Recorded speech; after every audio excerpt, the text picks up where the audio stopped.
Hello. അങ്ങനെ മൗനരാഗം പുതിയ പ്രൊമോയിൽ നമ്മുടെ പോലീസ് വീണ്ടും കിരണിനെ വിളിച്ചിട്ട് കുറെ ചോദ്യങ്ങളൊക്കെ ചോദിക്കുവാണ്. അപ്പൊ കിരൺ പറയുന്നുണ്ട്, എന്റെ പൊന്ന് സാർ, ഇപ്പോൾ ഞാൻ ഇതിനൊക്കെ ഉത്തരം തരാൻ പറ്റിയ ഒരു മാനസികാവസ്ഥയിലല്ല. സാറിനോട് ഞാൻ പറഞ്ഞല്ലോ, എന്റെ ഭാര്യ കല്യാണി കുത്തേറ്റ് കിടക്കുകയാണ്, അവൾക്ക് എന്ത് പറ്റും എന്നറിയാൻ പാടില്ലാത്ത ഒരു അവസ്ഥയിലാണ്, അത്രയ്ക്കും ആഴത്തിലുള്ള കുത്താണ് ഏറ്റിരിക്കുന്നത് എന്നൊക്കെ പറയുവാണേ.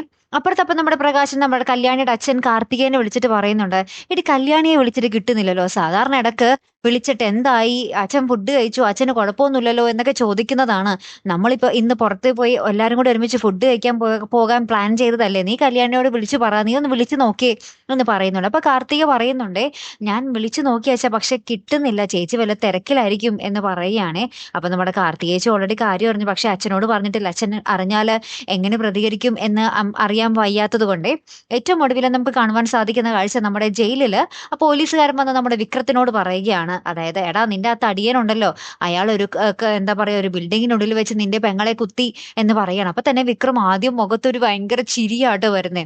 പിന്നീടാണ് അയ്യോ പോലീസാണല്ലോ മുന്നില് എന്നും പറഞ്ഞിട്ട് ഇങ്ങനെ ശോകം ഇങ്ങനെ അഭിനയിക്കുന്നുണ്ടേ. എന്തായാലും കാത്തിരുന്നേനെ കാണട്ടോ. അപ്പൊ അടുത്തൊരു വീഡിയോയുമായി വരുന്നത് വരയ്ക്കും ഗുഡ് ബൈ.